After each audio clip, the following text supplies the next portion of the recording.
ਸਤਿ ਸ਼੍ਰੀ ਅਕਾਲ ਦੋਸਤੋ। ਅਗਲਾ ਚੈਪਟਰ ਸ਼ੁਰੂ ਕਰਦੇ ਹਾਂ ਜੀ। ਮੌਰਿਆ ਤੋਂ ਬਾਅਦ ਵਾਲਾ ਭਾਰਤ। ਅਸੀਂ ਸਟੈਪ ਬਾਏ ਸਟੈਪ ਹਿਸਟਰੀ ਦੇਖਦੇ ਪਏ ਹਾਂ ਤੇ ਸਾਡੀ ਕੋਸ਼ਿਸ਼ ਰਹੇਗੀ ਕਿ ਆਪਣੇ ਮਨ ਵਿੱਚ ਕ੍ਰੋਨੋਲੋਜੀ ਨੂੰ ਕਲੀਅਰ ਰੱਖੀਏ। ਕਾਫੀ ਅਸੀਂ ਹਿਸਟਰੀ ਪੜ੍ਹਾਂਗੇ, ਕਾਫੀ ਅਸੀਂ ਆਰਟ ਐਂਡ ਕਲਚਰ ਪੜ੍ਹਾਂਗੇ, ਪਰ ਫਿਰ ਵੀ ਕਈ ਚੀਜ਼ਾਂ ਛੁੱਟ ਜਾਣਗੀਆਂ। ਤੇ ਪਰ ਪਹਿਲਾਂ ਅਸੀਂ ਕ੍ਰੋਨੋਲੋਜੀ ਜੇ ਸਾਡੇ ਮਾਈਂਡ ਵਿੱਚ ਕਲੀਅਰ ਹੋਵੇਗੀ ਤਾਂ ਛੁੱਟੀਆਂ ਹੋਈਆਂ ਚੀਜ਼ਾਂ ਅਸੀਂ ਪਿਛਲੇ ਸਾਲਾਂ ਦੇ ਕੁਐਸਚਨ ਪੇਪਰਾਂ ਤੋਂ, NCERT ਦੀਆਂ ਕਿਤਾਬਾਂ ਤੋਂ ਤੇ ਟੈਸਟ ਸੀਰੀਜ਼ ਦੇ ਪ੍ਰਸ਼ਨਾਂ ਤੋਂ ਕਵਰ ਕਰਾਂਗੇ। ਹੁਣ ਅਸੀਂ ਸਟੈਪ ਬਾਏ ਸਟੈਪ ਪੜ੍ਹਦੇ ਜਾਣਾ ਹੈ ਜੀ। ਮੌਰਿਆ ਤੋਂ ਬਾਅਦ ਵਾਲਾ ਭਾਰਤ।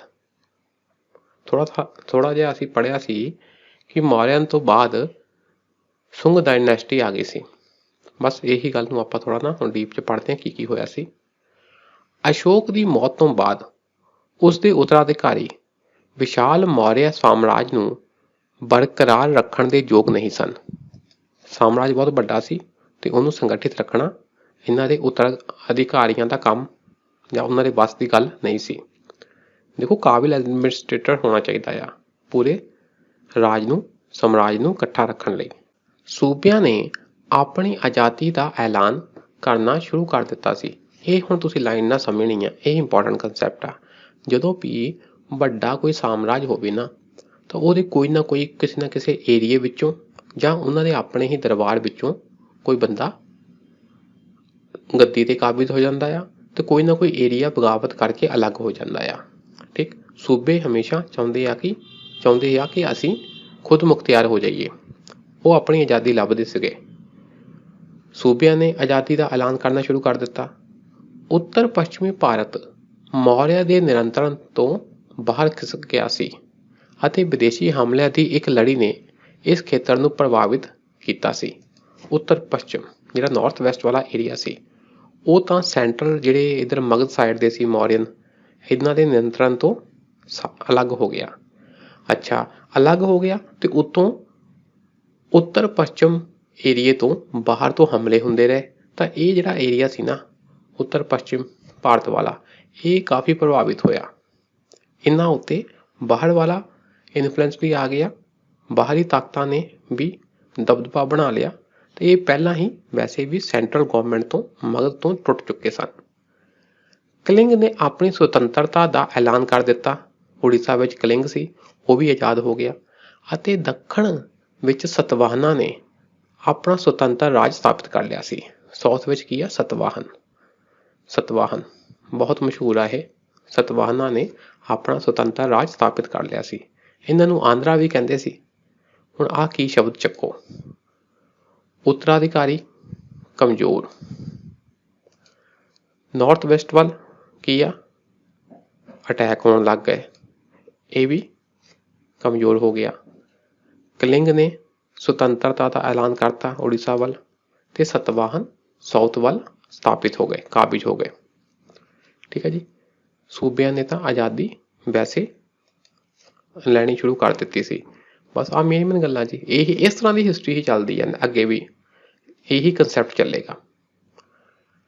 ਨਤੀਜੇ ਵਜੋਂ ਮੌਰਿਆ ਸ਼ਾਸਨ ਗੰਗਾ ਘਾਟੀ ਤੱਕ ਸੀਮਿਤ ਹੋ ਗਿਆ ਸੀ ਅਤੇ ਜਲਦੀ ਹੀ ਇਸ ਦੀ ਥਾਂ ਸੁੰਗ ਰਾਜਵੰਸ਼ ਨੇ ਲੈ ਲਈ। ਜਿੰਨਾ ਕੋਈ ਬਚਿਆ ਖੁਚਿਆ ਮੌਰਿਆ ਸ਼ਾਸਨ ਰਿਹਾ ਉਹਨੂੰ ਫਿਰ ਪਛਾੜ ਦਿੱਤਾ ਉਹਨਾਂ ਦੇ ਹੀ ਸੈਨਾਪਤੀ ਨੇ, ਪੁਸ਼ਯਮਿੱਤਰ ਸੁੰਗ ਨੇ, ਤੇ ਰਾਜਗੱਦੀ ਆਪਣੇ ਹੱਥ ਲੈ ਲਈ। ਸੁੰਗ ਰਾਜਵੰਸ਼, ਸੁੰਗ ਡਾਇਨੈਸਟੀ, SUNGA, ਸੁੰਗਾ। ਸੁੰਗ ਰਾਜਵੰਸ਼ ਦਾ ਸੰਸਥਾਪਕ ਪੁਸ਼ਯਮਿੱਤਰ ਸੁੰਗ ਸੀ। ਕੌਣ ਸੀ? ਪੁਸ਼ਯਮਿੱਤਰ ਸੁੰਗ, ਜੋ ਮੌਰਿਆ ਦੇ ਅਧੀਨ ਸੈਨਾਪਤੀ ਸੀ। ਉਸਨੇ ਆਖਰੀ ਮੌਰਿਆ ਸ਼ਾਸਕ ਬ੍ਰਿਹਾਦਰਥ ਦੀ ਹੱਤਿਆ ਕਰ ਦਿੱਤੀ ਤੇ ਆਪ ਗੱਦੀ ਉੱਤੇ ਬੈਠ ਗਿਆ। ਆਖਰੀ ਮੌਰਿਆ ਸ਼ਾਸਕ ਕੌਣ ਹੋਇਆ? ਬ੍ਰਿਹਾਦਰਥ। ਠੀਕ। ਸੁੰਗਾ ਸ਼ਾਸਨ ਇਹਨਾਂ ਲਈ ਸਭ ਤੋਂ ਮਹੱਤਵਪੂਰਨ ਚੁਣੌਤੀ ਉੱਤਰੀ ਭਾਰਤ ਨੂੰ ਉੱਤਰ ਪੱਛਮ ਤੋਂ ਬੈਕਟੀਰੀਅਨ ਯੂਨਾਨੀਆਂ ਦੇ ਹਮਲੇ ਤੋਂ ਬਚਾਉਣਾ ਸੀ। ਇਹ ਤੁਸੀਂ ਨਕਸ਼ੇ ਤੇ ਦੇਖਿਓ, ਅਫਗਾਨਿਸਤਾਨ ਤੋਂ ਉੱਤੇ ਉਸ ਏਰੀਏ ਵਿੱਚ ਗ੍ਰੈਕੋ ਬੈਕਟੀਰੀਅਨ ਦਾ ਸਾਮਰਾਜ ਸੀ। ਬੈਕਟੀਰੀਅਨ ਲੋਕਾਂ ਦਾ ਪੂਰਾ ਸਾਮਰਾਜ ਸੀ। ਇਹ ਯੂਨਾਨੀਆਂ ਦੀ ਹੀ ਇੱਕ ਸ਼ਾਖਾ ਸੀ मतलब उत्थे रूल करदी पई सी बैक्टीरियन यूनानी। ईरान इराक साइड काफ़ी अफगानिस्तान भी सीगा इन्हां दे अंदर ही। ते ਉਹ ਫਿਰ ਭਾਰਤ ਵੱਲ ਵੀ ਦਾਖਲ ਹੁੰਦੇ ਸੀ, ਹਮਲੇ ਕਰਦੇ ਸੀ। ਹੁਣ ਜਦੋਂ ਸੁੰਗ ਰਾਜਾ ਬਣ ਗਿਆ ਤਾਂ ਉਹਦਾ ਇਹੀ ਰਿਹਾ ਕਿ ਮੈਂ ਇਹ ਬੈਕਟੀਰੀਆ ਯੂਨਾਨੀ ਗ੍ਰੈਕੋ ਬੈਕਟੀਰੀਅਨ ਤੋਂ ਭਾਰਤ ਨੂੰ ਬਚਾਉਣਾ। ਤੇ ਇਹਨਾਂ ਨੇ ਕਾਫੀ ਸਫਲਤਾ ਨਾਲ, ਕਈ ਸਫਲਤਾ ਮਤਲਬ ਇਹਨਾਂ ਨੇ ਹਾਸਲ ਕੀਤੀਆਂ ਵੀ, ਉੱਥੋਂ ਹਮਲਿਆਂ ਤੋਂ ਭਾਰਤ ਨੂੰ ਬਚਾਇਆ ਵੀ। ਯੂਨਾਨੀਆਂ ਨੇ ਪਾਟਲੀਪੁੱਤਰ ਤੱਕ ਅੱਗੇ ਵੱਧ ਕੇ ਕੁਝ ਸਮੇਂ ਲਈ ਇਸ ਉੱਤੇ ਕਬਜ਼ਾ ਵੀ ਕਰ ਲਿਆ ਸੀ। ਹਾਲਾਂਕਿ ਪੁਸ਼ਯਮਿੱਤਰ ਗੁਆਚਿਆ ਹੋਇਆ ਖੇਤਰ ਮੁੜ ਪ੍ਰਾਪਤ ਕਰਨ ਵਿੱਚ ਸਫਲ ਰਿਹਾ। ਠੀਕ, ਇਹ ਦੇਖੋ ਕਿੱਡੇ ਵੱਡਾ ਸਾਮਰਾਜ ਸੀ, ਪਰ ਫਿਰ ਵੀ ਪੁਸ਼ਯਮਿੱਤਰ ਨੇ ਇਹਨੂੰ ਟੱਕਰ ਦਿੱਤੀ ਤੇ ਗੁਆਚਿਆ ਹੋਇਆ ਖੇਤਰ ਫਿਰ ਆਪਣੇ 'ਚ ਮਿਲਾ ਲਿਆ। ਠੀਕ ਹੈ ਜੀ, ਥੋੜ੍ਹਾ ਪੁਸ਼ਯਮਿੱਤਰ ਬਾਰੇ ਪੜ੍ਹ ਲਈਏ। ਪੁਸ਼ਯਮਿੱਤਰ ਸੁੰਗ ਉਹ ਬ੍ਰਾਹਮਣਵਾਦ ਦਾ ਕੱਟੜ ਪੈਰੋਕਾਰ ਸੀ। ਉਸਨੇ 2 ਅਸ਼ਵਮੇਧ ਯੱਗ ਕਰਵਾਏ, ਅਸ਼ਵਮੇਧ ਬਲੀਦਾਨ ਕੀਤੇ। ਇਸ ਵਿੱਚ ਘੋੜੇ ਦੀ ਬਲੀ ਦਿੱਤੀ ਜਾਂਦੀ ਹੈ। ਬੋਧੀ ਸਰੋਤ ਉਸਨੂੰ ਬੁੱਧ ਧਰਮ ਉੱਤੇ ਜ਼ੁਲਮ ਕਰਨ ਵਾਲੇ ਵਜੋਂ ਦਰਸਾਉਂਦੇ ਹਨ।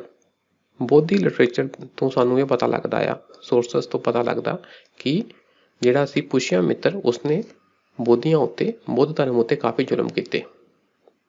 ਠੀਕ, ਪਰ ਫਿਰ ਵੀ ਇਹ ਦਰਸਾਉਣ ਲਈ ਕਾਫੀ ਸਬੂਤ ਹਨ ਕਿ ਪੁਸ਼ਯਮਿੱਤਰ ਨੇ ਬੋਧੀ ਕਲਾ ਨੂੰ ਸਰਪ੍ਰਸਤੀ ਦਿੱਤੀ ਸੀ। ਉਸਨੇ ਬੋਧੀ ਆਰਟ ਨੂੰ ਕਾਫੀ ਪੈਟਰੋਨੇਜ ਦਿੱਤੀ। ਇਸ ਤਰ੍ਹਾਂ ਕਈ ਸਬੂਤ ਮਿਲੇ ਆ। ਉਸਦੇ ਰਾਜ ਦੌਰਾਨ ਬਰਹੂਦ ਅਤੇ ਸਾਂਚੀ ਵਿਖੇ ਬੋਧੀ ਸਮਾਰਕਾਂ ਦੀ ਮੁਰੰਮਤ ਕੀਤੀ ਗਈ ਸੀ। ਬਰਹੂਦ ਤੇ ਸਾਂਚੀ 2 ਫੇਮਸ ਸਤੂਪ ਆ ਜੀ, ਬੋਧੀ ਸਤੂਪ ਆ। ਇਹਨਾਂ ਦੀ ਮੁਰੰਮਤ ਕੀਤੀ ਗਈ, ਇਹਨਾਂ ਉੱਤੇ ਹੋਰ ਐਡੀਸ਼ਨ ਕੀਤੀ ਗਈ। ਪਰ ਮੈਂ ਤੁਹਾਨੂੰ ਇੱਕ ਗੱਲ ਦੱਸਾਂ ਕਿ ਇਹ ਜਿਹੜੀ ਗੱਲਾਂ ਹੁੰਦੀਆਂ ਨਾ ਕਿ ਇਕੱਲਾ ਆਰਟ ਐਂਡ ਆਰਕੀਟੈਕਚਰ ਉੱਤੇ ਖਰਚਾ ਕੀਤਾ ਗਿਆ, ਇਹਨਾਂ ਵਿੱਚ ਕਾਫੀ ਗੱਲਾਂ ਨਾ ਜਨਤਾ ਨੂੰ ਖੁਸ਼ ਰੱਖਣ ਲਈ ਹੁੰਦੀਆਂ ਵੀ ਦੇਖੋ ਜੀ ਮੈਂ ਤਾਂ ਸਾਰੇ ਧਰਮਾਂ ਦਾ ਸਤਿਕਾਰ ਕਰਦਾ, ਪਰ ਇਹ ਜ਼ਰੂਰੀ ਨਹੀਂ ਕਿ ਅੰਦਰੋਂ ਉਸ ਤਰ੍ਹਾਂ ਦੇ ਹੋਣ ਉਹ। ਠੀਕ, ਪੁਸ਼ਯਮਿੱਤਰ ਦੀ ਮੌਤ ਤੋਂ ਬਾਅਦ ਉਸਦਾ ਪੁੱਤਰ ਅਗਨੀਮਿੱਤਰ ਸ਼ਾਸਕ ਬਣਿਆ। ਅਗਨੀਮਿੱਤਰ ਆਖਰੀ ਸੁੰਗ ਸ਼ਾਸਕ ਦੇਵਭੂਤੀ ਸੀ। ਦੇਵਭੂਤੀ ਆਖਰੀ ਸੁੰਗ ਸ਼ਾਸਕ ਸੀ, ਜਿਸ ਦਾ ਕਨਮ ਰਾਜਵੰਸ਼ ਦੇ ਸੰਸਥਾਪਕ ਵਾਸੂਦੇਵ ਕਨਮ ਨੇ ਕਤਲ ਕਰ ਦਿੱਤਾ ਸੀ। ਆਹ ਵੀ ਇੰਟਰਸਟਿੰਗ ਗੱਲ ਆ। ਦੇਖੋ, ਸੁੰਗ ਡਾਇਨੈਸਟੀ ਦਾ ਪਹਿਲਾ ਬੰਦਾ ਗੱਦੀ ਤੇ ਬੈਠਾ ਮੌਰਿਆ ਡਾਇਨੈਸਟੀ ਦੇ ਬੰਦੇ ਨੂੰ ਕਤਲ ਕਰਕੇ। ਉਸੇ ਪ੍ਰਕਾਰ ਸੁੰਗ ਤੋਂ ਬਾਅਦ ਆਇਆ ਕਨਮ, ਤੇ ਕਨਮ ਡਾਇਨੈਸਟੀ ਵਾਲਾ ਬੰਦਾ, ਕਨਮ ਇਹਨਾਂ ਨੇ ਕਿੱਦਾਂ ਗੱਦੀ ਹਾਸਲ ਕੀਤੀ, ਜੋ ਇਹਨਾਂ ਤੋਂ ਪਹਿਲਾਂ ਸੁੰਗ ਡਾਇਨੈਸਟੀ ਵਾਲਾ ਦੇਵਭੂਤੀ ਸੀ ਉਸਨੂੰ ਮਾਰ ਕੇ ਗੱਦੀ ਆਪਣੇ ਹੱਥ ਲਈ। ਕਨਮ ਰਾਜਵੰਸ਼ ਨੇ 45 ਸਾਲ ਰਾਜ ਕੀਤਾ। ਕਨਮ ਦੇ ਪਤਨ ਤੋਂ ਬਾਅਦ, ਕਨਮ ਰਾਜਵੰਸ਼ ਦੇ ਪਤਨ ਤੋਂ ਬਾਅਦ ਗੁਪਤ ਰਾਜਵੰਸ਼ ਦੀ ਸਥਾਪਨਾ ਤੱਕ ਮਗਧ ਦੇ ਇਤਿਹਾਸ ਬਾਰੇ ਬਹੁਤੀ ਜਾਣਕਾਰੀ ਨਹੀਂ ਮਿਲਦੀ। ਠੀਕ ਹੈ ਜੀ, ਕਨਮ ਤੋਂ ਬਾਅਦ ਕਾਫੀ ਟਾਈਮ ਬਾਅਦ ਕੋਈ ਆਪਣੇ ਗੁਪਤ ਰਾਜਵੰਸ਼ ਆ ਗਏ, ਪਰ ਇਹਨਾਂ ਦੇ ਅੰਤਰਾਲ ਵਿੱਚ ਨਾ ਬਹੁਤ ਹੀ ਜ਼ਿਆਦਾ ਡਿਟੇਲ ਵਿੱਚ ਸਾਨੂੰ ਜਾਣਕਾਰੀ ਨਹੀਂ ਮਿਲਦੀ ਵੀ ਕਿਸ ਕਿਸ ਨੇ ਰਾਜ ਕੀਤਾ। ਠੀਕ ਹੈ ਜੀ, ਹੁਣ ਸੁੰਗਾਂ ਦੇ ਸ਼ਾਸਨ ਬਾਰੇ ਕੁਝ ਮਹੱਤਵਪੂਰਨ ਗੱਲਾਂ ਪੜ੍ਹ ਲਈਏ। ਸੁੰਗਾਂ ਦਾ ਸ਼ਾਸਨ ਮਹੱਤਵਪੂਰਨ ਸੀ ਕਿਉਂਕਿ ਉਹਨਾਂ ਨੇ ਗੰਗਾ ਘਾਟੀ ਨੂੰ ਵਿਦੇਸ਼ੀ ਹਮਲਿਆਂ ਤੋਂ ਬਚਾਇਆ। ਨਾਰਥ ਵੈਸਟ ਤੋਂ ਖਾਸ ਤੌਰ ਤੇ। ਕਲਚਰ ਦੇ ਖੇਤਰ ਵਿੱਚ, ਮਤਲਬ ਸੱਭਿਆਚਾਰਕ ਖੇਤਰ ਵਿੱਚ ਸੁੰਗਾਂ ਨੇ ਬ੍ਰਾਹਮਣਵਾਦ ਅਤੇ ਘੋੜਿਆਂ ਦੀ ਬਲੀ ਨੂੰ ਮੁੜ ਸੁਰਜੀਤ ਕੀਤਾ। ਇਸ ਤੋਂ ਪਹਿਲਾਂ ਕੌਣ ਸੀ? ਸੁੰਗਾਂ ਤੋਂ ਪਹਿਲਾਂ ਮੌਰਿਆ ਨੇ, ਖਾਸ ਤੌਰ ਤੇ ਅਸ਼ੋਕਾ ਨੇ, ਇਹਨਾਂ ਸਾਰਿਆਂ ਨੇ ਬੁੱਧਿਜ਼ਮ ਨੂੰ ਪ੍ਰਮੋਟ ਕੀਤਾ, ਤੇ ਸੁੰਗਾਂ ਨੇ ਫਿਰ ਬ੍ਰਾਹਮਣਵਾਦ ਨੂੰ ਪ੍ਰਮੋਟ ਕੀਤਾ ਤੇ ਜੱਗ ਵਗੈਰਾ ਕਰਾਏ, ਬਲੀ ਪ੍ਰਥਾ ਨੂੰ ਰਿਵਾਈਵ ਕੀਤਾ, ਘੋੜਿਆਂ ਦੀ ਬਲੀ ਨੂੰ ਮੁੜ ਸੁਰਜੀਤ ਕੀਤਾ। ਉਹਨਾਂ ਨੇ ਵੈਸ਼ਨਵ ਧਰਮ ਅਤੇ ਸੰਸਕ੍ਰਿਤ ਭਾਸ਼ਾ ਦੇ ਵਿਕਾਸ ਨੂੰ ਵੀ ਉਤਸ਼ਾਹਿਤ ਕੀਤਾ। ਠੀਕ ਹੈ ਜੀ। ਸਤਵਾਹਨ, ਹੁਣ ਆਪਾਂ ਗੱਲ ਕਰਾਂਗੇ ਸਤਵਾਹਨ।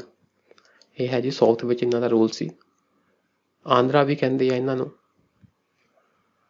ਡੈਕਨ ਵਿੱਚ, ਦੱਖਣੀ ਪਠਾਰਾਂ ਵਿੱਚ ਸਤਵਾਹਨਾਂ ਨੇ ਮੌਰਿਆਂ ਦੇ ਪਤਨ ਤੋਂ ਬਾਅਦ ਆਪਣਾ ਸੁਤੰਤਰ ਰਾਜ ਸਥਾਪਿਤ ਕੀਤਾ ਸੀ।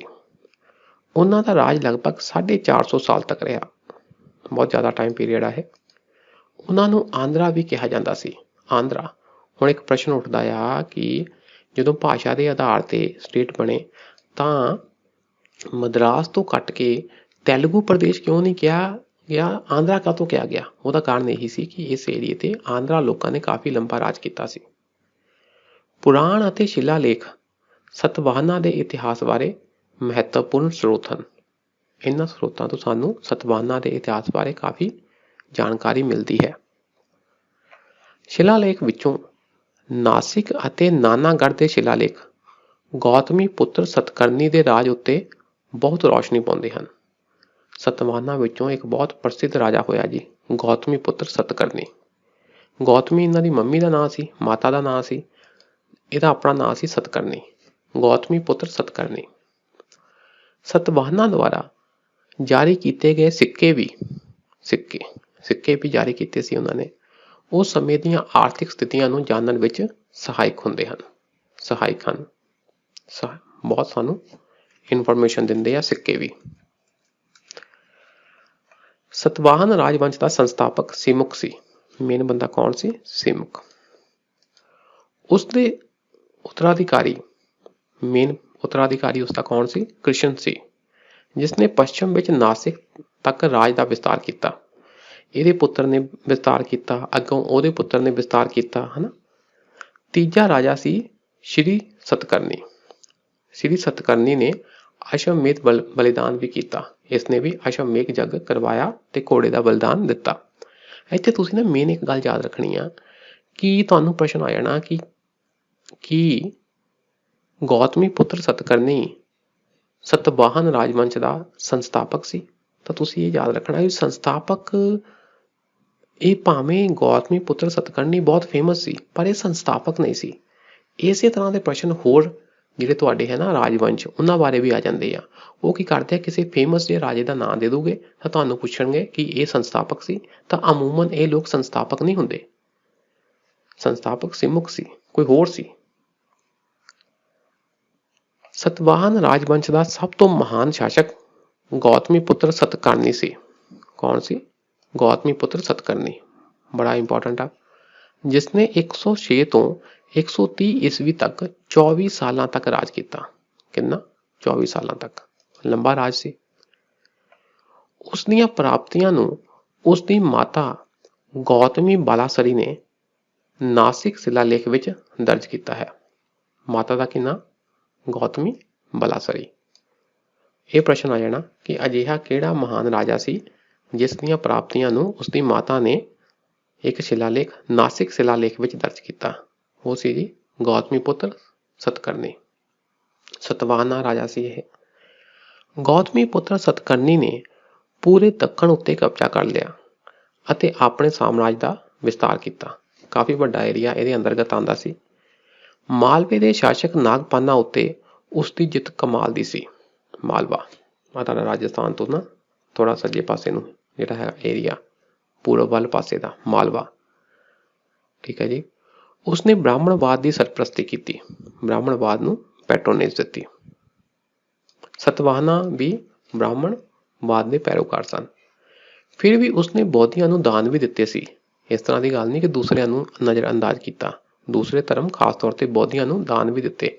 ਹੁਣ ਤੁਸੀਂ ਨਾ ਥੋੜਾ ਦੇਖਣਾ ਇੱਥੇ ਕਿ ਇਸ ਸਮੇਂ ਦੀ ਜਿਹੜੀ ਹਿਸਟਰੀ ਹੈ ਨਾ, ਉਹਦੇ ਵਿੱਚ ਦੋ ਧਰਮਾਂ ਦਾ ਆਪਸ 'ਚ ਥੋੜਾ ਕਲੈਸ਼ ਦਿਖਦਾ ਜੀ, ਬੋਧੀ ਤੇ ਬ੍ਰਾਹਮਣਵਾਦ।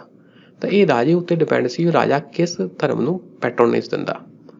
ਪਰ ਕਲੈਸ਼ ਇੰਨਾ ਤਿੱਖਾ ਨਹੀਂ ਸੀ। ਇੱਕ ਹੀ ਰਾਜ ਦੇ ਵਿੱਚ ਬੋਧੀ ਵੀ ਰਹਿੰਦੇ ਸੀ ਤੇ ਹਿੰਦੂ ਧਰਮ ਵਾਲੇ ਵੀ ਰਹਿੰਦੇ ਸੀ। ਬ੍ਰਾਹਮਣਵਾਦ ਮਤਲਬ ਹਿੰਦੂ ਧਰਮ ਵਾਲੇ ਵੀ ਰਹਿੰਦੇ ਸੀ। ਹਾਲਾਂਕਿ ਉਸ ਸਮੇਂ ਅਸੀਂ ਹਿੰਦੂ ਧਰਮ ਨਹੀਂ ਕਹਾਂਗੇ ਇਹਨਾਂ ਲਈ, ਪਰ ਕਾਮਨ ਅੰਡਰਸਟੈਂਡਿੰਗ ਲਈ ਅਸੀਂ ਕਹਿ ਸਕਦੇ ਹਾਂ। ਹੁਣ ਗੱਲ ਕਰਦੇ ਜੀ ਆਰਥਿਕ ਸਥਿਤੀ ਕਿਹੋ ਜਿਹੀ ਸੀ।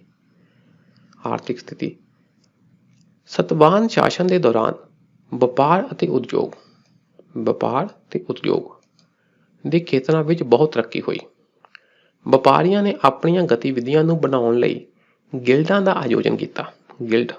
ਗਿਲਡ ਹੁੰਦੇ ਜੀ ਸਮੂਹ। ਵਪਾਰੀ ਆਪਣੇ ਪ੍ਰੋਪਰ ਆਰਗੇਨਾਈਜ਼ਡ ਰੂਪ ਵਿੱਚ ਇੱਕ ਸਮੂਹ ਬਣਾ ਲੈਂਦੇ ਆ, ਉਹਨੂੰ ਕਹਿੰਦੇ ਜੀ ਗਿਲਡ। ਯਾਦ ਰੱਖਿਓ ਸ਼ਬਦ ਇੰਪੋਰਟੈਂਟ ਹੈ ਗਿਲਡ। ਵਪਾਰੀਆਂ ਨੇ ਗਿਲਡਾਂ ਦਾ ਨਿਰਮਾਣ ਕੀਤਾ। ਵੱਖ-ਵੱਖ ਕਾਰੀਗਰ ਜਿਵੇਂ ਘੁਮਿਆਰ, ਜੁਲਾਹੇ ਅਤੇ ਤੇਲ ਕੱਢਣ ਵਾਲੇ, ਇਹਨਾਂ ਦੁਆਰਾ ਆਯੋਜਿਤ ਕਰਾਫਟ ਗਿਲਡ। ਕਰਾਫਟ ਕੀ ਹੈ ਜੀ? ਇਹ ਕਿਉਂਕਿ ਇਹ ਕਾਰੀਗਰੀ ਕਰਦੇ ਆ, ਕੁਛ ਨਾ ਕੁਛ ਚੀਜ਼ ਬਣਾਉਂਦੇ ਆ, ਭਾਂਡੇ ਬਣਾਉਂਦੇ ਆ, ਕੱਪੜੇ ਬਣਾਉਂਦੇ ਆ, ਤੇ ਇਹ ਕਰਾਫਟ ਗਿਲਡ ਵੀ ਹੋਂਦ ਵਿੱਚ ਆਏ। ਤੁਸੀਂ ਸਿੰਪਲ ਯਾਦ ਕਰ ਲਓ ਕਿ ਇਹਨਾਂ ਨੇ ਵੀ ਆਪਣੇ ਗਿਲਡ ਬਣਾਏ ਹੋਏ ਸੀ, ਕਾਰੀਗਰਾਂ ਨੇ ਵੀ ਆਪਣੇ ਗਿਲਡ, ਆਪਣੇ ਗਰੁੱਪ ਬਣਾਏ ਹੋਏ ਸੀ। ਮਤਲਬ ਵਪਾਰ ਵਗੈਰਾ ਵਧੀਆ ਢੰਗ ਨਾਲ ਚੱਲਦਾ ਸੀ।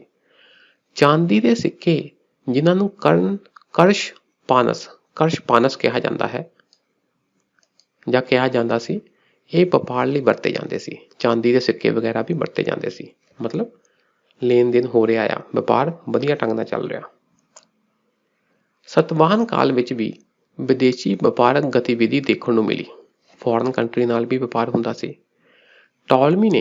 ਪਟੋਲਮੀ ਨੇ ਡੇਕਨ ਦੀਆਂ ਕਈ ਬੰਦਰਗਾਹਾਂ ਦਾ ਜ਼ਿਕਰ ਕੀਤਾ ਹੈ। ਰਾਈਟਰਾਂ ਨੇ, ਲੇਖਕਾਂ ਨੇ ਇਸ ਏਰੀਏ ਵਿੱਚ ਬੰਦਰਗਾਹਾਂ ਦਾ ਜ਼ਿਕਰ ਵੀ ਕੀਤਾ ਆ। ਬੰਦਰਗਾਹ ਜਿੱਥੇ ਸਮੁੰਦਰੀ ਜਹਾਜ਼ ਠਹਿਰਦੇ ਆ, ਤੱਟ ਤੇ ਆਉਂਦੇ ਆ, ਕੋਸਟ ਤੇ ਆਉਂਦੇ ਆ, ਸਮਾਨ ਲਾਉਂਦੇ ਆ, ਇਹਨਾਂ 'ਚ ਸਮਾਨ ਲਾਇਆ ਜਾਂਦਾ ਆ, ਸਮਾਨ ਭਰਿਆ ਜਾਂਦਾ, ਉਹ ਜਗ੍ਹਾ ਅੱਡਾ ਬੰਦਰਗਾਹ। ਜੇ ਇੰਨੀਆਂ ਬੰਦਰਗਾਹਾਂ ਮਿਲੀਆਂ, ਇਹਦਾ ਮਤਲਬ ਵਿਦੇਸ਼ੀਆਂ ਨਾਲ ਵੀ ਵਪਾਰ ਹੁੰਦਾ ਹੋਵੇਗਾ। ਅੱਗੇ ਦੇਖਦੇ ਹਾਂ ਜੀ, ਸੱਭਿਆਚਾਰਕ ਖੇਤਰ ਵਿੱਚ ਕੀ ਕੀ ਗੱਲਾਂ ਹੋਈਆਂ, ਕਲਚਰ ਏਰੀਏ ਵਿੱਚ ਕੀ ਕੀ ਗੱਲਾਂ ਹੋਈਆਂ। ਸਤਵਾਹਨਾਂ ਨੇ ਬੁੱਧ ਧਰਮ ਅਤੇ ਬ੍ਰਾਹਮਣਵਾਦ ਦੀ ਸਰਪ੍ਰਸਤੀ ਕੀਤੀ, ਦੋਹਾਂ ਧਰਮਾਂ ਦੀ ਸਰਪ੍ਰਸਤੀ ਕੀਤੀ। ਉਹਨਾਂ ਨੇ ਚੈਤਯ ਅਤੇ ਵਿਹਾਰ ਬਣਾਏ, ਬੋਧੀਆਂ ਲਈ, ਭਿਕਸ਼ੂਆਂ ਲਈ ਚੈਤਯ ਅਤੇ ਵਿਹਾਰ ਬਣਾਏ। ਹੁਣ ਜਿਹੜਾ ਸੋਚੋ, ਚੈਤਯ ਕੀ ਸੀਗਾ ਤੇ ਵਿਹਾਰ ਕੀ ਸੀ? ਵਿਹਾਰ ਇਹਨਾਂ ਦੇ ਠਹਿਰਨ ਲਈ ਜਗ੍ਹਾ ਸੀ ਭਿਕਸ਼ੂਆਂ ਦੇ, ਤੇ ਚੈਤਯ ਪੂਜਾ ਹਾਲ, ਆਪਾਂ ਮੰਦਿਰ ਟਾਈਪ ਕਹਿ ਦਈਏ, ਜਿੱਥੇ ਬੈਠ ਕੇ ਉਹ ਪੂਜਾ ਕਰਦੇ ਸੀ। ਉਹਨਾਂ ਨੇ ਬੋਧੀ ਭਿਕਸ਼ੂਆਂ ਲਈ ਪਿੰਡ ਅਤੇ ਜ਼ਮੀਨ ਵੀ ਦਾਨ ਦਿੱਤੇ, ਕਈ ਪਿੰਡ ਦਾਨ ਦੇ ਦਿੱਤੇ, ਇਕੱਠੀ ਜ਼ਮੀਨ ਦਾਨ ਦੇ ਦਿੱਤੀ। ਸਤਵਾਹਨਾਂ ਦੁਆਰਾ ਅਸ਼ਵਮੇਧ ਅਤੇ ਰਾਜਸੂਇਆ ਬਲੀਦਾਨ ਕਰਕੇ ਬ੍ਰਾਹਮਣਵਾਦ ਨੂੰ ਮੁੜ ਸੁਰਜੀਤ ਕੀਤਾ ਗਿਆ ਸੀ। ਜੱਗ ਵਗੈਰਾ ਵੀ ਕੀਤੇ, ਬਲੀਦਾਨ ਕੀਤੇ। ਉਹਨਾਂ ਨੇ ਪ੍ਰਾਕ੍ਰਿਤ ਭਾਸ਼ਾ ਅਤੇ ਸਾਹਿਤ ਦੀ ਵੀ ਸਰਪ੍ਰਸਤੀ ਕੀਤੀ। ਪ੍ਰਾਕ੍ਰਿਤ ਭਾਸ਼ਾ, ਸੰਸਕ੍ਰਿਤ ਤੋਂ ਬਾਅਦ ਕਿਹੜੀ ਭਾਸ਼ਾ ਦਾ ਦੌਰ ਆਇਆ? ਪ੍ਰਾਕ੍ਰਿਤ ਭਾਸ਼ਾ। ਇਹ ਤੁਸੀਂ ਗੱਲ ਮਨ ਵਿੱਚ ਰੱਖਣੀ ਹੈ ਜੀ, ਕਿਉਂਕਿ ਜਿਹੜੀ ਭਾਸ਼ਾ ਹੁੰਦੀ ਹੈ ਨਾ, ਲੋਕ ਮੂੰਹਾਂ ਤੇ ਭਾਸ਼ਾ ਬਦਲਦੀ ਰਹਿੰਦੀ ਆ। ਸੰਸਕ੍ਰਿਤ ਭਾਸ਼ਾ ਸੀ ਪਹਿਲਾਂ ਮੇਨ, ਫਿਰ ਸੰਸਕ੍ਰਿਤ ਬਦਲੀ, ਅਲੱਗ-ਅਲੱਗ ਏਰੀਏ ਦੀ ਭਾਸ਼ਾ ਪ੍ਰਾਕ੍ਰਿਤ ਬਣ ਗਈ। ਪ੍ਰਾਕ੍ਰਿਤਾਂ ਦਾ ਦੌਰ ਆ ਗਿਆ। ਸਭ ਤੋਂ ਪਹਿਲੀ ਮੇਨ ਪ੍ਰਾਕ੍ਰਿਤ ਭਾਸ਼ਾ ਕਿਹੜੀ ਸੀ? ਪਾਲੀ। ਫਿਰ ਉਹ ਭਾਸ਼ਾ ਵੀ ਹੌਲੀ ਹੌਲੀ ਚੇਂਜ ਹੁੰਦੀਆਂ ਗਈਆਂ ਟਾਈਮ ਦੇ ਹਿਸਾਬ ਨਾਲ। ਫਿਰ ਅਪਭ੍ਰੰਸ਼ ਰੂਪ ਆਇਆ ਭਾਸ਼ਾਵਾਂ ਦਾ। ਫਿਰ ਅਪਭ੍ਰੰਸ਼ ਰੂਪ ਤੋਂ ਬਾਅਦ ਮਾਡਰਨ ਇੰਡੀਅਨ ਲੈਂਗੁਏਜਸ ਦਾ ਦੌਰ ਆਇਆ। ਤੇ ਸੰਸਕ੍ਰਿਤ ਤੋਂ ਬਾਅਦ ਕਿਹੜੀ ਭਾਸ਼ਾ ਦਾ ਦੌਰ ਸੀ? ਕਿਹੜੀ ਭਾਸ਼ਾਵਾਂ ਦਾ ਦੌਰ ਸੀ? ਪ੍ਰਾਕ੍ਰਿਤ ਭਾਸ਼ਾਵਾਂ ਦਾ। ਸੌਰ ਸੈਣੀ, ਮਾਗਧੀ, ਹਨਾ, ਇਹ ਸਾਰੇ ਕੀ ਸੀ? ਉਸ ਏਰੀਏ ਦੀ ਪ੍ਰਾਕ੍ਰਿਤ ਭਾਸ਼ਾਵਾਂ ਸੀ। ਹਾਲਾਂ ਦੀ ਸਤਸਾਈ ਪ੍ਰਾਕ੍ਰਿਤ ਸਾਹਿਤ ਦੀ ਇੱਕ ਉੱਤਮ ਰਚਨਾ ਹੈ। ਹਾਲਾ ਇੱਕ ਰਾਈਟਰ ਹੋਇਆ, ਉਸ ਦੀ ਰਚਨਾ ਸੀ ਸਤਸਾਈ। ਸਤਸਾਈ ਇਹ ਪ੍ਰਾਕ੍ਰਿਤ ਸਾਹਿਤ ਦੀ ਇੱਕ ਉੱਤਮ ਰਚਨਾ ਹੈ। ਤੁਹਾਨੂੰ ਕੁਐਸਚਨ ਆ ਸਕਦਾ, ਇੱਕ ਪਾਸੇ ਰਾਈਟਰ ਦਿੱਤੇ ਹੋਣੇ ਆ, ਇੱਕ ਪਾਸੇ ਉਹਨਾਂ ਦੀਆਂ ਰਚਨਾਵਾਂ ਦਿੱਤੀਆਂ ਹੋਣੀਆਂ, ਤਾਂ ਕਹਿਣਾ ਮੈਚ ਕਰੋ। ਹਾਲਾ ਦੀ ਸਤਸਾਈ ਇਹ ਕੀ ਆ? ਪ੍ਰਾਕ੍ਰਿਤ ਸਾਹਿਤ ਦੀ ਇੱਕ ਉੱਤਮ ਰਚਨਾ ਹੈ। ਕਦੋਂ? ਸਤਵਾਹਨਾਂ ਦੇ ਟਾਈਮ ਪੀਰੀਅਡ ਵਿੱਚ। ਓਕੇ ਜੀ, ਥੋੜਾ ਹੋਰ ਅੱਗੇ ਚੱਲਦੇ ਹਾਂ। ਉੱਤਰ ਪੱਛਮੀ ਭਾਰਤ ਤੇ ਵਿਦੇਸ਼ੀ ਹਮਲੇ। ਹੁਣ ਇਸ ਸਮੇਂ ਦੌਰਾਨ ਸਾਡੇ ਨਾਰਥ ਵੈਸਟ ਏਰੀਏ ਵਿੱਚ ਵਿਦੇਸ਼ੀਆਂ ਦੇ ਹਮਲੇ ਹੋਏ। ਪਹਿਲਾਂ ਅਸੀਂ ਗੱਲ ਕਰਾਂਗੇ ਜੀ ਬੈਕਟੀਰੀਆ। ਤੁਸੀਂ ਨਾ ਇਹ ਗੱਲ ਮਾਈਂਡ ਵਿੱਚ ਰੱਖਣੀ ਆ ਕਿ ਦੇਖੋ, ਭਾਰਤ ਦੇ ਉੱਤਰ ਪੱਛਮ ਤੋਂ ਹੋਰ ਪੱਛਮ ਵੱਲ ਨੂੰ ਜਾਈਏ, ਉੱਥੇ ਇੱਕ ਬਹੁਤ ਵੱਡਾ ਸਾਮਰਾਜ ਸੀ ਬੈਕਟੀਰੀਆ ਦਾ। ਬੈਕਟੀਰੀਆ। ਉਸ ਤੋਂ ਥੋੜਾ ਹੋਰ ਜਾਈਏ ਪੱਛਮ ਵੱਲ ਤੇ ਭਾਰਤੀਆਂ ਲੋਕਾਂ ਦਾ ਰਾਜ ਸੀ। ਠੀਕ, ਥੋੜਾ ਇਸ ਹਿਸਾਬ ਨਾਲ ਹੀ ਨਾ ਉਹਨਾਂ ਵਿੱਚ ਇੱਕ ਸੀਗੇ ਤੁਹਾਡੇ ਸਾਕਾ। ਕਹਿਣ ਦਾ ਮਤਲਬ ਆ ਕਿ ਸਾਡੇ ਭਾਰਤ ਦੇ ਉੱਤਰ ਪੱਛਮ ਏਰੀਏ ਵਿੱਚ ਕਿਤੇ ਬੈਕਟੀਰੀਆ ਦਾ ਰਾਜ ਸੀ, ਕਿਤੇ ਭਾਰਤੀਆਂ ਦਾ ਰਾਜ ਸੀ, ਕਿਤੇ ਸਾਕਾ ਲੋਕ ਸੀ, ਇੱਕ ਟਰਾਈਬ। ਇਹ ਉਧਰੋਂ ਹੀ ਨਾ ਕਈ ਟਰਾਈਬ ਟਾਈਮ ਦੇ ਹਿਸਾਬ ਨਾਲ, ਟਰਾਈਬ ਤਾਂ ਨਹੀਂ ਕਹਾਂਗੇ, ਗਰੁੱਪ ਆਫ ਪੀਪਲ ਕਹਿ ਦਾਂਗੇ, ਹਨਾ। ਬੈਕਟੀਰੀਆ ਇੱਕ ਸਾਮਰਾਜ ਸੀ, ਭਾਰਤੀਆ ਇੱਕ ਸਾਮਰਾਜ ਸੀ, ਤੇ ਉਹਨਾਂ ਵਿੱਚ ਜਿੱਦਾਂ ਸਾਕਾ ਇੱਕ ਹਨਾ ਜਨਤਾ ਦਾ ਗਰੁੱਪ ਸੀ। ਇਹ ਟਾਈਮ ਟੂ ਟਾਈਮ ਕੋਈ ਕਦੀ ਇੱਕ ਸ਼ਕਤੀਸ਼ਾਲੀ ਕੋਈ ਹੋ ਜਾਂਦਾ ਸੀ, ਕਦੀ ਦੂਸਰਾ ਸ਼ਕਤੀਸ਼ਾਲੀ ਹੋ ਜਾਂਦਾ ਸੀ। ਫਿਰ ਇਹਨਾਂ ਵਿੱਚੋਂ ਕੋਈ ਨਾ ਕੋਈ ਭਾਰਤ 'ਤੇ ਹਮਲਾ ਵੀ ਕਰਦਾ ਸੀ। ਤੁਸੀਂ ਬਸ ਮਨ ਵਿੱਚ ਇਹ ਰੱਖਣਾ ਹੈ, ਬੈਕਟੀਰੀਆ ਕਿੱਥੇ ਆ? ਅਫਗਾਨਿਸਤਾਨ ਤੋਂ ਉੱਤੇ। ਭਾਰਤੀਆ ਕਿੱਥੇ ਆ? ਅਫਗਾਨਿਸਤਾਨ ਤੋਂ ਉੱਤੇ ਕਿਤੇ, ਹਨਾ। ਪੱਛਮ ਵੱਲ ਨੂੰ। ਬਸ ਇਸ ਤਰ੍ਹਾਂ ਮਾਈਂਡ 'ਚ ਰੱਖਿਓ। ਜੇ ਜ਼ਿਆਦਾ ਤੁਹਾਨੂੰ ਥੋੜ੍ਹੀ ਕਨਫਿਊਜ਼ਨ ਹੋਏਗੀ, ਤੁਸੀਂ ਉਸੇ ਵੇਲੇ ਗੂਗਲ 'ਤੇ ਇਹਨਾਂ ਦਾ ਨਕਸ਼ਾ ਦੇਖ ਲਿਓ, ਭਾਰਤੀਆ ਕਿੱਥੇ ਆ, ਬੈਕਟੀਰੀਆ ਕਿੱਥੇ ਆ, ਵਿਕੀਪੀਡੀਆ ਤੋਂ ਦੇਖ ਲਿਓ ਵੀ ਹਾਂ ਵੀ ਕਿੱਥੇ ਕਿੱਥੇ ਰਾਜ ਕਰਦੇ ਸੀ। ਬੈਕਟੀਰੀਆ ਅਤੇ ਭਾਰਤੀਆ 3 ਸਦੀ ਈਸਾ ਪੂਰਵ, ਹੈ ਨਾ, 3 ਸਦੀ ਈਸਾ ਪੂਰਵ ਦੇ ਮੱਧ ਵਿੱਚ ਸੀਰੀਆ ਦੇ ਸਾਮਰਾਜ ਤੋਂ ਆਜ਼ਾਦ ਹੋ ਗਏ ਸਨ। ਹਾਂ, ਥੋੜ੍ਹਾ ਅਸੀਂ ਹਿਸਟਰੀ ਪੜ੍ਹਾਂਗੇ, ਪਰ ਤੁਸੀਂ ਇੰਨਾ ਡੀਪ ਨਹੀਂ ਜਾਣਾ।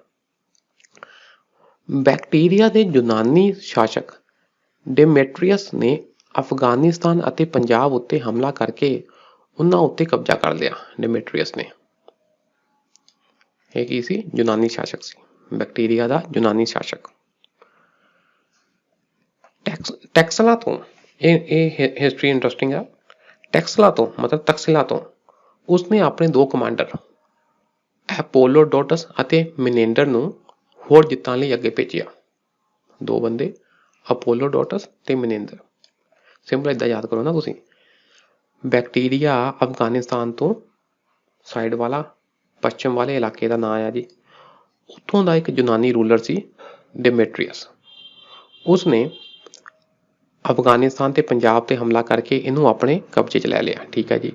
ਫਿਰ ਉਸਨੇ ਆਪਣੇ 2 ਕਮਾਂਡਰ ਐਪੋਲੋਡੋਟਸ ਤੇ ਮਿਨੇਂਡਰ ਇਹਨਾਂ ਨੂੰ ਅੱਗੇ ਭੇਜਿਆ ਵੀ ਤੁਸੀਂ ਹੋਰ ਭਾਰਤ ਨੂੰ ਜਿੱਤੋ। ਅਪੋਲੋਡੋਟਸ ਥੋੜ੍ਹਾ ਮਹਾਰਾਸ਼ਟਰ ਵੱਲ ਨੂੰ ਗਿਆ ਤੇ ਮਿਨੇਂਦਰ ਥੋੜ੍ਹਾ ਈਸਟ ਵੱਲ ਨੂੰ ਗਿਆ। ਅਪੋਲੋਡੋਟਸ ਨੇ ਸਿੰਧ ਨੂੰ ਜਿੱਤ ਲਿਆ ਅਤੇ ਉਜੈਨ ਵੱਲ ਕੂਚ ਕੀਤਾ।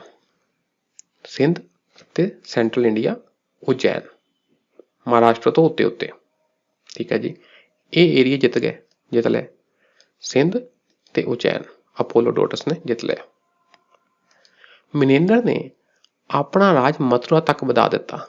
ਮਿਨੇਂਦਰ ਨੇ ਦਿੱਲੀ ਤੋਂ ਥੋੜ੍ਹਾ ਹੋਰ ਈਸਟ ਵਾਲੇ ਪਾਸੇ ਮਥੁਰਾ ਤੱਕ ਆਪਣਾ ਏਰੀਆ ਜਿੱਤ ਲਿਆ ਅਤੇ ਉੱਥੋਂ ਉਸਨੇ ਪਾਟਲੀਪੁੱਤਰ ਤੇ ਕਬਜ਼ਾ ਕਰਨ ਦੀ ਕੋਸ਼ਿਸ਼ ਕੀਤੀ, ਹੋਰ ਅੱਗੇ ਜਾਣ ਦੀ ਕੋਸ਼ਿਸ਼ ਕੀਤੀ, ਪਰ ਉਸਨੂੰ ਪੁਸ਼ਯਮਿੱਤਰ ਸੁੰਗ ਦੇ ਪੋਤੇ ਵਸੂਮਿਤਰਾ ਦੀ ਫੌਜ ਨੇ ਰੋਕ ਦਿੱਤਾ। ਇਹ ਪ੍ਰਸ਼ਨ ਇੰਪੋਰਟੈਂਟ ਆ ਵੀ ਮਿਨੇਂਦਰ ਨੇ ਈਸਟ ਵੱਲ ਜਾਣ ਦੀ ਕੋਸ਼ਿਸ਼ ਕੀਤੀ ਤਾਂ ਉਹ ਕਿਹੜਾ ਸੁੰਗ ਡਾਇਨੈਸਟੀ ਦਾ ਰਾਜਾ ਸੀ ਜਿਸ ਨੇ ਉਸਨੂੰ ਰੋਕ ਦਿੱਤਾ? ਪੁਸ਼ਯਮਿੱਤਰ ਸੁੰਗ ਦਾ ਪੋਤਾ ਵਸੂਮਿਤਰਾ ਦੀ ਫੌਜ ਨੇ ਉਸਨੂੰ ਰੋਕ ਦਿੱਤਾ। ਠੀਕ ਹੈ ਜੀ। ਇਸ ਮਿਨੇਂਦਰ ਰਾਜੇ ਨੂੰ ਮਿਲਿੰਦਾ ਵਜੋਂ ਵੀ ਜਾਣਿਆ ਜਾਂਦਾ ਹੈ। ਮਿਲਿੰਦਾ ਅਤੇ ਉਸਦੇ ਰਾਜ ਦੀ ਰਾਜਧਾਨੀ ਸਾਕਾਲ ਜਾਂ ਸਿਆਲਕੋਟ ਸੀ। ਸਿਆਲਕੋਟ ਦਾ ਰਾਜਾ ਸੀ ਇਹ। ਇੰਪੋਰਟੈਂਟ ਪੁਆਇੰਟ ਆ, ਇੱਥੋਂ ਪ੍ਰਸ਼ਨ ਬਣ ਜਾਂਦੇ ਆ। ਉਸਨੇ ਬੁੱਧ ਧਰਮ ਵਿੱਚ ਬਹੁਤ ਦਿਲਚਸਪੀ ਦਿਖਾਈ। ਅਤੇ ਬੋਧੀ ਭਿਕਸ਼ੂ ਨਾਗਸੈਨਾ ਨਾਲ ਇਸਨੇ ਕੀ ਆ? ਸੰਵਾਦ ਕੀਤਾ, ਗੱਲਬਾਤ ਕੀਤੀ, ਵਿਚਾਰ ਚਰਚਾ ਕੀਤੀ। ਨਾਗਸੈਨਾ ਨਾਲ ਉਸਦੇ ਸੰਵਾਦ ਪਾਲੀ ਭਾਸ਼ਾ ਵਿੱਚ ਇੱਕ ਰਚਨਾ ਹੈ ਜੀ, ਮਿਲਿੰਦਪਨੋ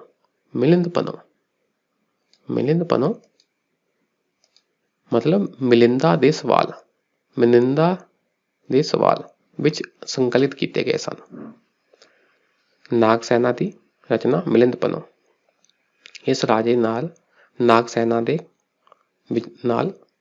ਦੀ ਨਾਗਸੈਨਾ ਨਾਲ ਕੀ ਆ? ਗੱਲਬਾਤ ਹੋਈ। ਬੋਧੀ ਭਿਕਸ਼ੂ ਨਾਗਸੈਨਾ ਨਾਲ ਗੱਲਬਾਤ ਹੋਈ। ਨਾਗਸੈਨਾ ਨੇ ਇਸ ਰਾਜੇ ਦੇ ਪ੍ਰਸ਼ਨਾਂ ਦੇ ਉੱਤਰ ਦਿੱਤੇ ਤਾਂ ਇਹ ਸਾਰਾ ਸੰਵਾਦ ਪਾਲੀ ਰਚਨਾ ਮਿਲਿੰਦਪਨੋ ਮਤਲਬ ਮਿਲਿੰਦਾ ਦੇ ਸਵਾਲ ਵਿੱਚ ਸੰਕਲਿਤ ਕੀਤੇ ਗਏ ਸਨ। ਉਸਨੇ ਬੁੱਧ ਧਰਮ ਨੂੰ ਵੀ ਅਪਣਾ ਲਿਆ। ਮਿਲਿੰਦਾ ਨੇ ਬੁੱਧ ਧਰਮ ਨੂੰ ਵੀ ਅਪਣਾ ਲਿਆ। ਤੁਸੀਂ ਦੇਖਿਓ ਵੀ ਜਿਹੜੇ ਬੋਧੀ ਆ ਨਾ, ਉਹ ਇਹ ਵਾਲੇ ਡਿਸਕਸ਼ਨ ਨੂੰ ਕਾਫੀ ਚੱਕਦੇ ਆ, ਕਿਉਂਕਿ ਹਰੇਕ ਧਰਮ ਦੇ ਲੋਕ ਕਹਿੰਦੇ ਕਿ ਸਾਡਾ ਧਰਮ ਫੈਲੇ, ਤੇ ਉਹ ਸਮਰਾਟ ਅਸ਼ੋਕ ਨੂੰ ਕਾਫੀ ਕਲੇਮ ਕਰਦੇ ਆ, ਖਾਸ ਤੌਰ ਤੇ ਨਿਊ ਬੁੱਧਿਸਟ, ਤੇ ਇਹ ਵਾਲੀ ਰਚਨਾ ਕਾਫੀ ਮਿਲਿੰਦਪਨਾ ਦਾ ਕਾਫੀ ਜ਼ਿਕਰ ਕਰਦੇ ਆ। ਦੇਖੋ ਜੀ, ਸਾਡੇ ਸਵਾਲ ਜਵਾਬ ਨਾਲ ਐਡਾ ਵੱਡਾ ਰਾਜਾ ਬੋਧੀ ਬਣ ਗਿਆ ਸੀ। ਅੱਗੇ ਦੇਖੋ ਜੀ, ਇੱਕ ਯੂਨਾਨੀ ਰਾਜਦੂਤ ਹੈਲੀਓਡੋਰਸ ਇੱਕ ਵੈਸ਼ਨਵ ਬਣ ਗਿਆ ਸੀ। ਹੁਣ ਤੁਹਾਨੂੰ ਪ੍ਰਸ਼ਨ ਆਏਗਾ ਕਿ ਭਾਰਤ ਦੇ ਕਲਚਰ ਨੇ ਦੂਸਰੇ ਨੂੰ ਕਿਸ ਤਰ੍ਹਾਂ ਪ੍ਰਭਾਵਿਤ ਕੀਤਾ, ਖਾਸ ਤੌਰ ਤੇ ਯੂਨਾਨੀ ਕਲਚਰ ਨੂੰ। ਤਾਂ ਇਹ 2 ਉਦਾਹਰਨਾਂ ਬੜੀਆਂ ਉੱਤਮ ਆ। ਇੱਕ ਤਾਂ ਜੀ ਇਹ ਕਿ ਮਿਲਿੰਦਪਨਾ ਹੈ ਨਾ, ਜਿਹੜੀ ਰਚਨਾ ਆ, ਉਸ ਦੁਆਰਾ ਸਾਨੂੰ ਪਤਾ ਲੱਗਦਾ ਕਿ ਰਾਜੇ ਮਿਲਿੰਦਾ ਨੇ ਬੁੱਧ ਧਰਮ ਅਪਣਾ ਲਿਆ ਸੀ। ਤੇ ਹੋਰ ਇੱਕ ਯੂਨਾਨੀ ਰਾਜਦੂਤ ਹੈਲੀਓਡੋਰਸ ਨੇ ਕੀ ਆ? ਵੈਸ਼ਨਵ ਧਰਮ ਅਪਣਾ ਲਿਆ ਸੀ। ਉਹ ਵੈਸ਼ਨਵਾਈਟ ਬਣ ਗਿਆ ਸੀ, ਵਿਸ਼ਨੂੰ ਦਾ ਭਗਤ ਬਣ ਗਿਆ ਸੀ ਅਤੇ ਬੇਸ ਨਗਰ ਵਿਖੇ ਗਰੁੜ ਥੰਮ ਖੜਾ ਕੀਤਾ। ਇੱਕ ਥੰਮ, ਇੱਕ ਪਿੱਲਰ ਵੀ ਖੜਾ ਕੀਤਾ ਉਸਨੇ। ਇਹ ਕੀ ਆ, ਉਦਾਹਰਨ ਆ ਕਿ ਯੂਨਾਨੀਆਂ ਉੱਤੇ ਭਾਰਤੀ ਸੱਭਿਆਚਾਰ ਦਾ ਪ੍ਰਭਾਵ ਆ ਜੀ ਇਹ। ਠੀਕ। ਮੈਨੈਂਡਰ ਦੀ ਮੌਤ ਤੋਂ ਬਾਅਦ ਭਾਰਤ ਵਿੱਚ ਯੂਨਾਨੀ ਪ੍ਰਭਾਵ 1 ਸਦੀ ਤੋਂ ਵੱਧ ਸਮੇਂ ਤੱਕ ਰਿਹਾ। ਮੈਨੇਂਦਰ ਸਿਆਲਕੋਟ ਦਾ ਰਾਜਾ, ਇਸ ਦੀ ਡੈਥ ਤੋਂ ਬਾਅਦ ਵੀ 1 ਸਦੀ ਤੋਂ ਵੱਧ ਮਤਲਬ 100 ਸਾਲਾਂ ਤੋਂ ਵੱਧ ਤੱਕ ਭਾਰਤ ਉੱਤੇ ਯੂਨਾਨੀ ਪ੍ਰਭਾਵ ਰਿਹਾ। ਅੱਛਾ, ਤੁਸੀਂ ਕਦੇ ਦੇਖਿਆ ਆਪਣੇ ਮਤਲਬ ਖਾਸ ਤੌਰ 'ਤੇ ਪੰਜਾਬੀਆਂ ਵਿੱਚ ਕਈ ਵਾਰ ਨਾ ਬਾਲ ਭੂਰੇ ਜਿਹੇ ਹੁੰਦੇ ਆ। ਉਹਦਾ ਇੱਕ ਕਾਰਨ ਇਹ ਵੀ ਆ, ਇਹ ਯੂਨਾਨੀਆਂ ਦੇ ਜਿਹੜੇ ਨੈਣ ਨਕਸ਼ ਆ ਨਾ ਉਹ ਸਾਡੇ ਵਿੱਚ ਆ ਗਏ ਸੀ, ਇਹਨਾਂ ਦੇ ਜੀਨ ਵੀ ਸਾਡੇ ਵਿੱਚ ਆ ਗਏ ਸੀ। ਅੱਗੇ ਗੱਲ ਕਰਦੇ ਜੀ ਸਾਕਾ ਜਾਂ ਸੀਥੀਅਨ। ਸਾਕਾ ਜਾਂ ਸੀਥੀਅਨ, ਹੁਣ ਇਹਨਾਂ ਦੀ ਗੱਲ ਕਰਦੇ ਹਾਂ। ਇਹ ਕੀ ਆ, ਇਹ ਈਰਾਨ ਦਾ ਇੱਕ ਸਮੂਹ ਆ। ਈਰਾਨ ਦੇ ਇੱਕ ਗਰੁੱਪ ਸੀਗਾ, ਇੱਕ ਟਰਾਈਬ ਕਹਿ ਲਓ, ਇੱਕ ਗਰੁੱਪ ਸੀ। ਇਹਨਾਂ ਨੇ ਫਿਰ ਬੈਕਟੀਰੀਆ ਅਤੇ ਭਾਰਤੀਆਂ ਉੱਤੇ ਹਮਲਾ ਕੀਤਾ ਅਤੇ ਉਹਨਾਂ ਨੂੰ ਯੂਨਾਨੀ ਸ਼ਾਸਕਾਂ ਤੋਂ ਖੋਹ ਲਿਆ। ਬੇਸਿਕਲੀ ਬੈਕਟੀਰੀਆ ਅਤੇ ਭਾਰਤੀਆਂ ਨੂੰ ਆਪਣੇ ਕਬਜ਼ੇ ਵਿੱਚ ਲੈ ਲਿਆ ਸਾਕਾ ਨੇ। ਸਾਕਾ ਜਾਂ ਸੀਥੀਅਨ ਨੇ ਇਹਨਾਂ ਨੇ ਆਪਣੇ ਹਿੱਸੇ ਲੈ ਲਿਆ ਬੈਕਟੀਰੀਆ ਅਤੇ ਭਾਰਤੀਆ। ਭਾਰਤ ਦੇ ਉੱਤਰ ਪੱਛਮ ਇਲਾਕੇ ਵੱਲ, ਅਫਗਾਨਿਸਤਾਨ ਤੋਂ ਪੱਛਮ ਵੱਲ ਨੂੰ ਪਹਿਲਾਂ ਬੈਕਟੀਰੀਆ ਤੇ ਉਸ ਤੋਂ ਅੱਗੇ ਭਾਰਤੀਆ ਦਾ ਇਲਾਕਾ ਹੁੰਦਾ। ਕਹਿਣ ਦਾ ਮਤਲਬ ਹੁਣ ਸਾਕਾ ਲੋਕਾਂ ਨੇ ਬੈਕਟੀਰੀਆ ਤੇ ਭਾਰਤੀਆਂ ਨੂੰ ਆਪਣੇ ਇਹ ਏਰੀਏ ਨੂੰ, ਇਹ ਖੇਤਰ ਨੂੰ ਆਪਣੇ ਵਿੱਚ ਸ਼ਾਮਿਲ ਕਰ ਲਿਆ। ਯੂਨਾਨੀਆਂ ਦੇ ਨਕਸ਼ੇ ਕਦਮਾਂ ਤੇ ਚੱਲਦਿਆਂ ਸਾਕਾ ਨੇ ਹੌਲੀ ਹੌਲੀ ਉੱਤਰ ਪੱਛਮੀ ਭਾਰਤ ਤੇ ਆਪਣਾ ਰਾਜ ਵਧਾ ਲਿਆ। ਫਿਰ ਉਹ ਭਾਰਤ ਦੇ ਉੱਤਰ ਪੱਛਮ ਏਰੀਏ ਵੱਲ ਵੀ ਆਏ ਤਾਂ ਇੱਥੇ ਵੀ ਆਪਣਾ ਰਾਜ ਵਧਾ ਲਿਆ। ਠੀਕ ਹੈ ਜੀ, ਆਪਣੀ ਸਥਿਤੀ ਹੋਰ ਮਜ਼ਬੂਤ ਕੀਤੀ। ਹੁਣ ਕੀ ਆ, ਭਾਰਤ ਤੇ ਸਾਕ ਆ ਗਏ ਜੀ, ਸਾਕ ਲੋਕ ਆ ਗਏ, ਸਾਕਾ। ਠੀਕ ਹੈ ਜੀ। ਸਾਕਾਂ ਦੇ 2 ਵੱਖਰੇ ਵੱਖਰੇ ਸਮੂਹ ਸਨ। ਤਕਸਲਾ ਤੋਂ ਰਾਜ ਕਰਨ ਵਾਲੇ ਉੱਤਰੀ ਸਤਰਾਪ। ਸਾਕਾ ਦੇ 2 ਵੱਖਰੇ ਸਮੂਹ ਸਨ। ਜਿਹੜੇ ਤਾਂ ਤਕਸਿਲਾ ਤੋਂ ਰਾਜ ਕਰਦੇ ਸੀ ਅੱਜ ਦੇ ਟਾਈਮ 'ਚ ਪਾਕਿਸਤਾਨ, ਉਹਨੂੰ ਕਹਿੰਦੇ ਸੀ ਉੱਤਰੀ ਸਤਰਾਪ, ਅਤੇ ਮਹਾਰਾਸ਼ਟਰ ਉੱਤੇ ਸ਼ਾਸਨ ਕਰਨ ਵਾਲੇ ਨੂੰ ਪੱਛਮੀ ਸਤਰਾਪ ਕਹਿੰਦੇ ਸੀ। ਇਹਨਾਂ ਦੇ ਹੁਣ 2 ਸਮੂਹ ਬਣ ਗਏ। ਉੱਤਰ ਵਾਲਾ ਸੀ ਉੱਤਰੀ ਸਤਰਾਪ ਤੇ ਮਹਾਰਾਸ਼ਟਰ ਵਾਲਾ ਸੀ ਪੱਛਮੀ ਸਤਰਾਪ। ਥੋੜਾ ਸੀਥੀਅਨ ਜਾਂ ਸਾਕਾ ਦੇ ਬਾਰੇ ਪੜ੍ਹ ਲਈਏ। ਉਹ ਸਾਕਾਵਾਂ ਦੀ ਜਿਹੜੀ ਬ੍ਰਾਂਚ ਇੰਡੀਆ ਵਿੱਚ ਆਈ ਹੈ ਨਾ, ਉਹਨੂੰ ਕਹਿੰਦੇ ਇੰਡੀਅਨ ਸੀਥੀਅਨਸ। ਇੰਡੀਅਨ ਸੀਥੀਅਨਸ ਕੌਣ ਹੈ ਜੀ? Also called Indo Sakas. They were a group of nomadic Iranian people. Nomadic ਸਮਝਦੇ ਜੀ, ਕਬੀਲੇ ਟਾਈਪ, ਫਿਰਤੂ। ਠੀਕ ਹੈ ਨਾ, ਨੋਮੈਡਿਕ ਜਿਹੜੇ ਇੱਕ ਥਾਂ ਨਹੀਂ ਟਿਕਦੇ, ਫਿਰਤੂ, ਉਹ ਵਾਲਾ ਟਰਾਈਬ ਸੀ ਇਹ। ਆਫ ਸੀਥੀਅਨ ਓਰੀਜਨ ਇਹਨਾਂ ਦਾ ਸੀ ਸੀਥੀਅਨ। ਇਹਨਾਂ ਨੂੰ ਸੀਥੀਅਨ ਕਹਿੰਦੇ ਸੀ। who migrated from Central Asia southwards into the northwestern India। ਉਹ ਮੱਧ ਏਸ਼ੀਆ ਤੋਂ ਭਾਰਤ ਵੱਲ ਆਏ ਸੀ ਜੀ। precisely into the modern day South Asian region of Afghanistan, Pakistan and northern India। Afghanistan, Pakistan ਤੇ ਉੱਤਰ ਇੰਡੀਆ ਵਿੱਚ ਆ ਗਏ। The migrations persisted from the middle of the 2nd century BCE to the 4th century CE।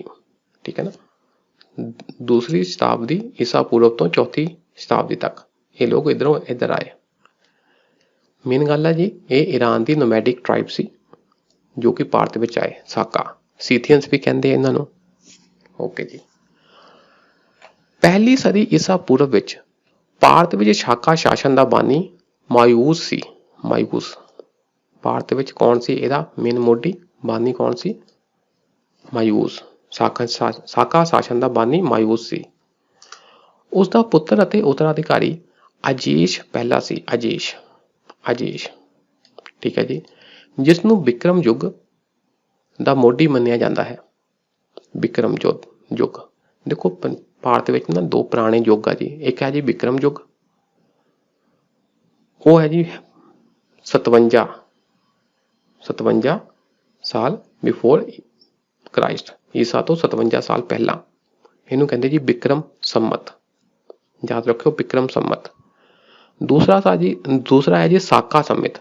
ਇਹ ਸਾਕਾ ਇਹ ਵਾਲਾ ਨਹੀਂ ਹੈ, ਉਹ ਆ ਜੀ ਪਿਆ ਕਨਿਸ਼ਕ ਰਾਜਾ ਸੀ ਜਦੋਂ, ਕੁਸ਼ਾਨ ਰਾਜਾ ਕਨਿਸ਼ਕ, ਉਹ ਗੱਦੀ ਤੇ ਬੈਠਾ ਸੀ ਜਦੋਂ, ਉਹਦਾ ਪਿਆ ਜੀ ਸਾਕਾ ਈਰਾ। ਭਾਵੇਂ ਨਾਮ ਸਾਨੂੰ ਇਹਨਾਂ ਦਾ ਸਾਕਾ ਲੱਗਦਾ ਆ ਤਾਂ ਸਾਨੂੰ ਲੱਗਦਾ ਖਰੇ ਇਹੀ ਸਾਕ ਹੋਣੇ ਆ। ਬੇਸਿਕਲੀ ਇਹਨਾਂ ਨੂੰ ਸੁੱਕ ਵੀ ਕਹਿੰਦੇ ਆ। ਇਸ ਕਰਕੇ ਜਿਹੜਾ ਸਾਕਾ ਈਰਾ ਨਾ ਉਹ ਇਸ ਸੁੱਕ ਤੋਂ ਨਹੀਂ ਬਣਿਆ, ਇੱਥੋਂ ਬਣਿਆ ਵਿਕਰਮ ਯੁੱਗ।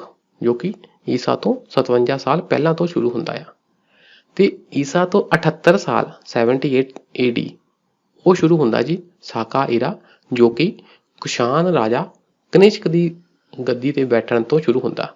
ਤੁਸੀਂ ਬਸ ਇੰਨਾ ਯਾਦ ਰੱਖੋ, ਜਿਹੜਾ ਤਾਂ ਵਿਕਰਮ ਸੰਮਤ ਆ, ਵਿਕਰਮ ਯੁੱਗ, ਉਹ ਈਸਾ ਤੋਂ 57 ਸਾਲ ਪਹਿਲਾਂ ਸ਼ੁਰੂ ਹੁੰਦਾ, ਤਾਂ ਜਿਹੜਾ ਸਾਕਾ ਈਰਾ ਆ ਉਹ ਈਸਾ ਤੋਂ 78 ਸਾਲ ਬਾਅਦ ਸ਼ੁਰੂ ਹੁੰਦਾ।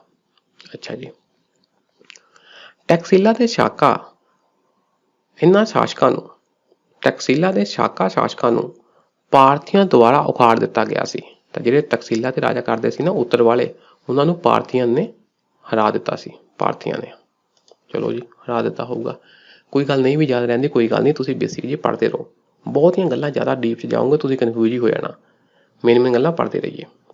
ਹੁਣ ਗੱਲ ਕਰਦੇ ਜੀ ਕੁਸ਼ਾਨ। ਹੁਣ ਕੁਸ਼ਾਨ ਵੀ ਇੱਧਰੋਂ ਉੱਤੋਂ ਉੱਤਰ ਪੱਛਮ ਕਿਤੋਂ ਏਰੀਏ 'ਚੋਂ ਆਏ ਸੀ। ਕੁਸ਼ਾਨ ਜੂਚੀ ਕਬੀਲੇ ਦੀ ਇੱਕ ਸ਼ਾਖਾ ਸਨ, ਜਿਨ੍ਹਾਂ ਦਾ ਮੂਲ ਘਰ ਮੱਧ ਏਸ਼ੀਆ ਸੀ। ਇਹ ਸੈਂਟਰਲ ਏਸ਼ੀਆ ਦੀ ਟਰਾਈਬ ਸੀ। ਜੂਚੀ ਟਰਾਈਬ, ਜੂਚੀ ਕਬੀਲੇ, ਇਹਨਾਂ ਦੀ ਇੱਕ ਸ਼ਾਖਾ ਸੀ ਕੁਸ਼ਾਨ। ਇਹ ਸਭ ਤੋਂ ਪਹਿਲਾਂ ਸ਼ਾਖਾ ਨੂੰ ਉਖਾੜ ਕੇ ਬੈਕਟੀਰੀਆ ਆਏ ਸਨ। ਫਿਰ ਉਹ ਹੌਲੀ ਹੌਲੀ ਕਾਬੁਲ ਘਾਟੀ ਵੱਲ ਚਲੇ ਗਏ ਅਤੇ ਗੰਦਾਰ ਖੇਤਰ ਉੱਤੇ ਕਬਜ਼ਾ ਕਰ ਲਿਆ। ਕਾਬੁਲ, ਗੰਦਾਰ, ਇਹਨਾਂ ਉੱਤੇ ਕਬਜ਼ਾ ਕਰ ਲਿਆ। ਕੁਸ਼ਾਨ ਰਾਜਵੰਸ਼ ਦਾ ਸੰਸਥਾਪਕ ਕੋਜੁਲਾ ਕਡਫੀਸਸ ਸੀ। ਕਡਫੀਸਸ ਜਾਂ ਕਡਫੀਸਸ I, ਕੈਡਫੀਸਸ, KADPHISES, ਕੈਡਫੀਸਸ, ਕੋਜੁਲਾ ਕੈਡਫੀਸਸ ਜਾਂ ਕੈਡਫੀਸਸ I। ਇਹ ਕੌਣ ਸੀ? ਸੰਸਥਾਪਕ ਸੀ। ਉਸਨੇ ਕਾਬੁਲ ਘਾਟੀ ਉੱਤੇ ਕਬਜ਼ਾ ਕਰ ਲਿਆ ਅਤੇ ਆਪਣੇ ਨਾਮ ਉੱਤੇ ਸਿੱਕੇ ਜਾਰੀ ਕੀਤੇ, ਆਪਣੇ ਨਾਂ ਦੇ ਸਿੱਕੇ ਵੀ ਜਾਰੀ ਕੀਤੇ। ਠੀਕ ਹੈ ਜੀ। ਉਸ ਦਾ ਪੁੱਤਰ ਭੀਮਾ ਕਡਫੀਸਸ ਜਾਂ ਕਡਫੀਸਸ II ਨੇ ਮਥੁਰਾ ਤੱਕ ਪੂਰੇ ਉੱਤਰ ਪੱਛਮੀ ਭਾਰਤ ਨੂੰ ਜਿੱਤ ਲਿਆ। ਹੋਰ ਉਸਨੇ ਰਾਜ ਵਿਸਤਾਰ ਕਰ ਲਿਆ ਤੇ ਉਸਨੇ ਸਾਰੇ ਸੰਸਾਰ ਦਾ ਪ੍ਰਭੂ, the lord of the whole world, ਸਾਰੇ ਸੰਸਾਰ ਦਾ ਪ੍ਰਭੂ ਵਰਗੇ ਉੱਚਾ ਨਾਮ ਦਰਸਾਉਂਦੇ ਸਿਰਲੇਖਾਂ ਵਾਲੇ ਸੋਨੇ ਦੇ ਸਿੱਕੇ ਜਾਰੀ ਕੀਤੇ। ਮਤਲਬ ਉਸਨੇ ਆਪਣਾ ਨਾਮ, ਆਪਣੇ ਨਾਮ ਦੇ ਅੱਗੇ ਕੀ ਲਾਇਆ ਜੀ, ਕਿ ਮੈਂ ਸਾਰੇ ਸੰਸਾਰ ਦਾ ਪ੍ਰਭੂ ਹਾਂ। ਇਹ ਗੱਲ ਲਿਖ ਕੇ ਉਸਨੇ ਸੋਨੇ ਦੇ ਸਿੱਕੇ ਜਾਰੀ ਕੀਤੇ। ਉਸਨੇ ਸਾਰੇ ਸੰਸਾਰ ਦਾ ਪ੍ਰਭੂ ਵਰਗੇ ਉੱਚਾ ਨਾਮ ਦਰਸਾਉਂਦੇ ਸਿਰਲੇਖਾਂ ਵਾਲੇ ਸੋਨੇ ਦੇ ਸਿੱਕੇ ਜਾਰੀ ਕੀਤੇ ਤੇ ਉਹ ਭਗਵਾਨ ਸ਼ਿਵ ਦਾ ਭਗਤ ਸੀ। ਕੌਣ? ਇਹ ਵਾਲਾ ਕੁਸ਼ਾਨ ਕਿੰਗ ਕਡਫੀਸਸ II ਸ਼ਿਵ ਦਾ ਭਗਤ ਸੀ। ਠੀਕ ਹੈ ਜੀ। ਅੱਜ ਲਈ ਇੰਨਾ ਹੀ ਰਹਿਣ ਦਿੰਦੇ ਹਾਂ, ਬਾਕੀ ਨੈਕਸਟ ਕਲਾਸ 'ਚ ਕਰਦੇ ਹਾਂ ਜੀ। ਸ਼ੁਕਰੀਆ, ਸਤਿ ਸ਼੍ਰੀ ਅਕਾਲ।